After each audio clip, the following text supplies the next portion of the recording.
लोकसभा चुनाव 2024 के नतीजे आ गए हैं।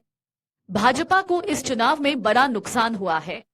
पार्टी इस बार अपने दम पर 272 सीटों यानी बहुमत के जादुई आंकड़े को भी पार नहीं कर पाई है। कई राज्यों में भाजपा को उम्मीद के मुताबिक सीटें नहीं आई हैं, जिसमें महाराष्ट्र भी शामिल है। चुनाव के परिणाम आने के बाद बुधवार को देवेंद्र फडणवीस ने महाराष्ट्र में भाजपा के खराब प्रदर्शन की जिम्मेदारी लेते हुए उप मुख्यमंत्री पद से इस्तीफे की पेशकश कर दी। उन्होंने एक बयान में कहा कि महाराष्ट्र में भाजपा को जो झटका लगा उसकी पूरी जिम्मेदारी मैं लेता हूं, क्योंकि पार्टी का नेतृत्व मैं कर रहा था। मैं विधानसभा चुनाव के लिए राज्य में भारतीय जनता पार्टी को पूरा समय देना चाहता हूं। मैं भाजपा आलाकमान से अनुरोध कर रहा हूं कि वो मुझे सरकार की जिम्मेदारी से मुक्त कर दे, ताकि मैं आगामी चुनावों के लिए पार्टी के लिए कड़ी मेहनत कर सकूं। आपको बता दें कि महाराष्ट्र में भाजपा सिर्फ 9 लोकसभा सीटें जीत सकी। वहीं उसके गठबंधन सहयोगी शिवसेना एकनाथ शिंदे ने 7 और एनसीपी अजित पवार 1 सीट जीत सके। राज्य की 48 सीटों में से एनडीए को सिर्फ 17 सीटें मिली, जबकि विपक्षी गठबंधन इंडी को 30 सीटों पर जीत मिली।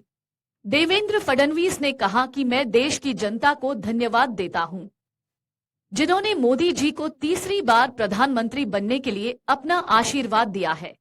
महाराष्ट्र में हमें अपेक्षित नतीजे नहीं मिले, हमें बहुत कम सीटें मिली। नैरेटिव की लड़ाई भी थी। विपक्ष ने संविधान बदलने का नैरेटिव सेट किया, जिसको हम काउंटर नहीं कर सके। जिनको सबसे ज्यादा सीटें मिली उन्हें भी मैं बधाई देता हूं। सभी चुनावों में एक मैथमेटिक्स है जिसमें हम हार रहे हैं।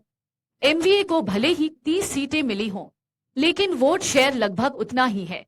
उन्हें 2,50,000 वोट मिले और हमें 2,48,000 वोट मिले। उन्होंने कहा कि मुंबई की कई सीटों पर जीत और हार का मार्जिन बहुत कम रहा। आपको बता दें कि इस बार के लोकसभा चुनाव में भाजपा का प्रदर्शन यूपी, महाराष्ट्र, राजस्थान और पश्चिम बंगाल में उम्मीद के मुताबिक नहीं रहा। भाजपा ने 2019 के चुनाव में महाराष्ट्र की 48 सीटों में से 23 सीटें जीती थी। राजस्थान में पार्टी ने पिछली बार 25 में से 24 सीटें जीती थी। इस बार उसे सिर्फ 14 सीटों से संतोष करना पड़ा।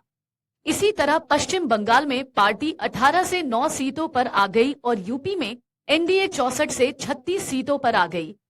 भाजपा ने अकेले 62 सीटें जीती थी। इस बार उसे सिर्फ 33 सीटों से संतोष करना पड़ा। इस बार भाजपा की बढ़त 272 के बहुमत के आंकड़े से 32 कम है।